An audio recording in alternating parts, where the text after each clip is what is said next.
ज्योतिर्मठ के शंकराचार्य स्वामी अविमुक्तेश्वरानंद अक्सर अपने सियासी बयान और आरोपों से चर्चा में रहते हैं। उनके निशाने पर हमेशा पीएम मोदी ही दिखते हैं।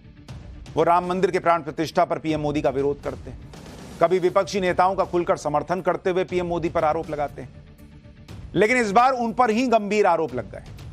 हैरानी की बात यह है कि आरोप खुद एक संत ने लगाए। स्वामी गोविंदानंद सरस्वती ने अविमुक्तेश्वरानंद की शंकराचार्य की पदवी पर ही सवाल उठा दिया। स्वामी गोविंदानंद ने आरोप लगाया कि अविमुक्तेश्वरानंद शंकराचार्य है ही नहीं, क्योंकि इस मामले पर सुप्रीम कोर्ट में केस चल रहा है और सुप्रीम कोर्ट ने बैन लगाया हुआ है। स्वामी गोविंदानंद ने अविमुक्तेश्वरानंद को फर्जी, अपराधी और धोखेबाज बाबा तक बता दिया। इसके अलावा यह भी आरोप लगाया कि अविमुक्तेश्वरानंद को कांग्रेस का सपोर्ट है, इसलिए पीएम मोदी और केंद्र सरकार का विरोध कर रहे हैं। सबसे पहले आप स्वामी गोविंदानंद का यह बयान सुनिए, जिसमें उन्होंने अविमुक्तेश्वरानंद पर गंभीर आरोप लगाए हैं। उसके बाद स्वामी गोविंदानंद के बारे में भी बताऊंगा और अविमुक्तेश्वरानंद पर यह गंभीर आरोप क्यों लग रहे हैं, इसकी तह तक जाऊंगा। अरे अविमुक्तेश्वरानंद लोगों को मार रही है, किडनैप कर रही है, राम भगवान की प्रतिष्ठा के ऊपर आपत्ति उठा देता है, सन्यासी बनकर शादियों में चले जाता है, झूठ बोल देते हैं। केदारनाथ जी का 228 गोल्ड क्या गायब हो गया। अरे भाई, अविमुक्तेश्वरानंद को पीतल क्या होता है, सोना क्या होता है, ये भी पता नहीं, क्योंकि ये भी एक डुप्लीकेट है ना। उसमें आएंगे, उसमें चिट्ठा खोलेंगे। अभी असली चिट्ठा खोला तो बहुत समस्या हो जाएगा। शंकराचार्य अविमुक्तेश्वरानंद पर गंभीर आरोप लगाने वाले गोविंदानंद महाराज कौन है, पहले यह भी जान लीजिए। दंडी स्वामी गोविंदानंद सरस्वती महाराज दंडी सन्यासी, ये जगत गुरु शंकराचार्य ब्रह्मलीन स्वरूपानंद सरस्वती जी के शिष्य थे। इस प्रकार गोविंदानंद महाराज और अविमुक्तेश्वरानंद गुरु भाई हुए, लेकिन वही कह रहे हैं कि गंभीर आरोप लगा रहे हैं अविमुक्तेश्वरानंद जी पर। दरअसल अविमुक्तेश्वरानंद पिछले कुछ समय से पीएम मोदी का लगातार विरोध करते दिख रहे हैं। उनके बयानों से कांग्रेस और विपक्ष के नेता देश में यह माहौल बनाते हैं कि देखिए पीएम मोदी क्या कर रहे हैं, शंकराचार्य देखिए उन पर सवाल उठा रहे हैं। पीएम मोदी का विरोध करने के लिए अविमुक्तेश्वरानंद विपक्ष के नेताओं के समर्थन में भी बयान दे देते हैं। लेकिन आज स्वामी गोविंदानंद ने यह आरोप लगाकर बता दिया कि अविमुक्तेश्वरानंद ये सब क्यों कर रहे हैं। सुनिए स्वामी गोविंदानंद का यह बयान। इसके बाद पीएम मोदी की वो तस्वीर भी दिखाऊंगा जिसमें वो अविमुक्तेश्वरानंद से मिले थे, तो वहां क्या हुआ था ये दिखेगा। अरे भैया, शंकराचार्य को तय करने वाले कांग्रेस लोग तय करेंगे क्या? समझ रहे ना? अभी ये नरेंद्र मोदी के विरोध में खड़े हो गए हैं ना, इसको बैक पुशअप कौन दे रहे हैं? प्रियंका वाड्रा। हिंदू धर्म के खिलाफ जब ये राहुल गांधी स्टेटमेंट देने लगा तो उसके साथ खड़े हो जाएंगे अविमुक्तेश्वरानंद। क्यों? ये कारण है। अविमुक्तेश्वरानंद को संपूर्ण रूप से बैकअप दे रहे हैं कांग्रेस पार्टी। लिख लीजिए। आप हमसे पूछे क्या प्रमाण है, आपके सामने रख रहे हैं लेटर हमें। यानी अविमुक्तेश्वरानंद पर आरोप लग रहे हैं कि प्रियंका वाड्रा और कांग्रेस पार्टी उनको बैक करते हैं और वो नरेंद्र मोदी को घेरते हैं। आप सोचिए, शंकराचार्य जैसे सबसे बड़े सनातन धर्माचार्य पर कितने गंभीर सवाल खड़े हो रहे हैं। शंकराचार्य पर राजनीतिक होने के आरोप लग रहे हैं। शंकराचार्य अविमुक्तेश्वरानंद के कुछ पुराने बयानों के बारे में आपको बताता हूं जो इन आरोपों को हवा देते हैं। अविमुक्तेश्वरानंद ने कहा था कि उद्धव ठाकरे के साथ विश्वासघात हुआ है और जब तक उद्धव ठाकरे दोबारा मुख्यमंत्री नहीं बन जाते, लोगों का दर्द कम नहीं होगा। लोगों ने पूछा कि भाई आप क्यों इसमें पड़ रहे हैं पॉलिटिक्स में। शंकराचार्य ने कहा कि विश्वासघात सबसे बड़ा पाप है, जो विश्वासघात करता है वो हिंदू हो ही नहीं सकता। इसके अलावा अविमुक्तेश्वरानंद ने केदारनाथ मंदिर में 228 किलो सोने के घोटाले का आरोप लगाया और कहा कि इसकी जांच कभी नहीं कराई गई। शंकराचार्य अविमुक्तेश्वरानंद ने अयोध्या में रामलला की मूर्ति प्राण प्रतिष्ठा पर सवाल उठाए थे और कहा था कि मंदिर में अगर प्रतिष्ठा हो रही है तो मंदिर पूरा बना होना चाहिए। उन्होंने कहा था कि अधूरे मंदिर में प्राण प्रतिष्ठा शास्त्रों के खिलाफ। अविमुक्तेश्वरानंद सरस्वती ने कहा कि भारत के शीर्ष धर्माचार्यों के रामालय ट्रस्ट को किनारे करके अलग ट्रस्ट बनाया गया, जिसमें संघ, बीजेपी और बीएचपी के लोगों को लिया गया है। ऐसा लगता है कि मंदिर नहीं बनाना चाहते बल्कि संघ कार्यालय बनाना चाहते। काशी विश्वनाथ कॉरिडोर पर भी अविमुक्तेश्वरानंद महाराज ने कहा था कि इससे काशी नष्ट हो जाएगी।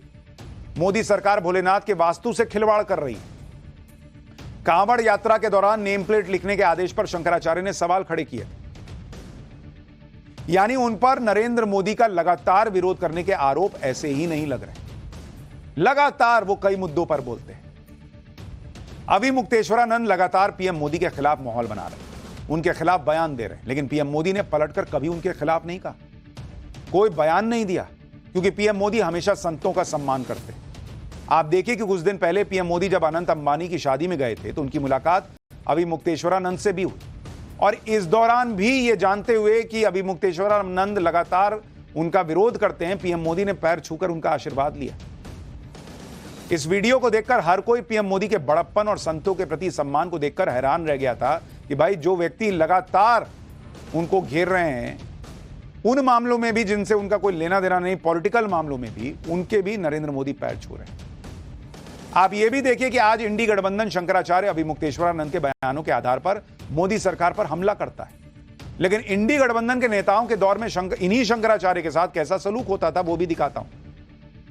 ये तस्वीरें साल 2015 की हैं और इसमें अभी मुक्तेश्वरानंद महाराज आपको दिख रहे हैं। सितंबर 2015 में गणेश प्रतिमा विसर्जन रोके जाने के विरोध में वाराणसी के गोदौलिया चौराहे पर धरना शुरू किया था इन्होंने, और इस धरने के समर्थन में वाराणसी की जनता और साधु संत शामिल हो गए। गंगा में प्रतिमा विसर्जन की मांग को लेकर दो संतों ने अन्न जल का त्याग कर दिया। धरना खत्म करने के लिए पुलिस ने लाठीचार्ज कर दिया। धरने में शामिल लोगों की बुरी तरह से पिटाई की गई। लाठीचार्ज से वहां भगदड़ जैसे हालात बन गए, कई लोग गंभीर रूप से घायल हुए। पुलिस ने साधु संतों पर लाठियां बांधी। स्वामी अभिमुक्तेश्वरानंद समेत 40 से ज्यादा साधु संत घायल हुए, और तब उस वक्त यूपी में अखिलेश यादव की सरकार थी। यह हालत थी उस वक्त अभिमुक्तेश्वरानंद जी की कि पुलिस खींच कर ले जा रही है, धक्का दे रही है। लोग सोशल मीडिया पे ये वीडियो वायरल कर रहे हैं और पूछ रहे हैं कि आप नरेंद्र मोदी का इतना विरोध करते हैं, जिन लोगों ने ऐसा किया था उनके साथ क्या किया आपने। आपको जानकर आश्चर्य होगा कि शंकराचार्य की पदवी को लेकर पहली बार गंभीर आरोप नहीं लगे। इससे पहले सुप्रीम कोर्ट ने एक शंकराचार्य की नियुक्ति को अवैध बताया था, लेकिन अभी स्वामी अभिमुक्तेश्वरानंद जी के शंकराचार्य घोषित किए जाने पर जो केस सुप्रीम कोर्ट में चल रहा है, जिस पर अभी आपने बयान सुना, उसके बारे में बताता हूं। दरअसल 11 सितंबर 2022 को ज्योतिर्मठ के शंकराचार्य स्वरूपानंद सरस्वती जी का निधन हो गया। इसके बाद स्वामी स्वरूपानंद की वसीयत के आधार पर स्वामी स्वरूपानंद सरस्वती के निजी सचिव और शिष्य सुबोधानंद महाराज ने अभिमुक्तेश्वरानंद को ज्योतिष मठ का नया शंकराचार्य घोषित किया। शंकराचार्य की इस नियुक्ति को लेकर कई संत संगठनों ने विरोध किया। सन्यासी अखाड़े ने भी स्वामी अभिमुक्तेश्वरानंद को ज्योतिष पीठ का नया शंकराचार्य मानने से इनकार कर दिया। निरंजनी अखाड़े ने दावा किया था कि अभिमुक्तेश्वरानंद की नियुक्ति नियमों के खिलाफ जाकर हुई है। इसके बाद यह विवाद 1 महीने बाद ही सुप्रीम कोर्ट पहुंच गया। सुप्रीम कोर्ट के सामने इस मामले पर दोनों पक्षों की दलील रखी गई। अक्टूबर 2022 में सुप्रीम कोर्ट ने उत्तराखंड में ज्योतिर्मठ पीठ के नए शंकराचार्य के रूप में अभिमुक्तेश्वरानंद सरस्वती की नियुक्ति पर रोक लगा दी। सुप्रीम कोर्ट ने रोक लगा दी। इस केस में सुनवाई के दौरान सॉलिसिटर जनरल तुषार मेहता ने सुप्रीम कोर्ट को बताया कि पुरी में गोवर्धन मठ के शंकराचार्य ने हलफनामा दायर कर कहा था कि ज्योतिर्मठ के नए शंकराचार्य के रूप में अभिमुक्तेश्वरानंद की नियुक्ति का समर्थन नहीं किया गया है। हालांकि अभिमुक्तेश्वरानंद की तरफ से यह कहा गया कि दिवंगत शंकराचार्य और उनके गुरु स्वामी स्वरूपानंद सरस्वती ने उन्हें शंकराचार्य नियुक्त किया था, लेकिन सुप्रीम कोर्ट ने इस विवाद में शंकराचार्य पर बैन लगा दिया। यह केस अभी भी सुप्रीम कोर्ट में चल रहा है, लेकिन स्वामी अभिमुक्तेश्वरानंद खुद को शंकराचार्य होने का दावा करते हैं, जबकि स्वामी गोविंदानंद का आरोप है कि जब सुप्रीम कोर्ट से आखिरी फैसला नहीं आया तब तक अभिमुक्तेश्वरानंद शंकराचार्य हो ही नहीं सकते, उनको कहना ही नहीं चाहिए। शंकराचार्य की नियुक्ति को लेकर सुप्रीम कोर्ट में विवाद चल रहा था। सुप्रीम कोर्ट ने अभिमुक्तेश्वरानंद के शंकराचार्य बनने के कार्यक्रम पर रोक लगा दी, और यह बात सभी को पता थी कि शंकराचार्य की पदवी को लेकर विवाद चल रहा है। उसके बाद भी 13 सितंबर 2022 को कांग्रेस की महासचिव प्रियंका वाड्रा ने अभिमुक्तेश्वरानंद को एक लेटर लिखा।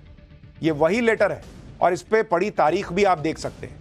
इस लेटर में प्रियंका वाड्रा ने स्वरूपानंद सरस्वती के निधन पर शोक प्रकट किया और अभिमुक्तेश्वरानंद को शंकराचार्य कहकर संबोधित किया, जबकि इस समय तक अभिमुक्तेश्वरानंद शंकराचार्य बने भी नहीं थे। यह लेटर गोविंदानंद महाराज ने अपनी प्रेस कॉन्फ्रेंस में दिखाया और कहा कि इसी की वजह से अभिमुक्तेश्वरानंद कांग्रेस के दबाव में नरेंद्र मोदी को घेरते हैं। यह आरोप लगा रहे हैं गोविंदानंद महाराज। यही चिट्ठी वो दिखा रहे थे प्रेस कॉन्फ्रेंस में। तो यह विवाद चल रहा है, मुझे लगा आपको बताना चाहिए। एक छोटा सा ब्रेक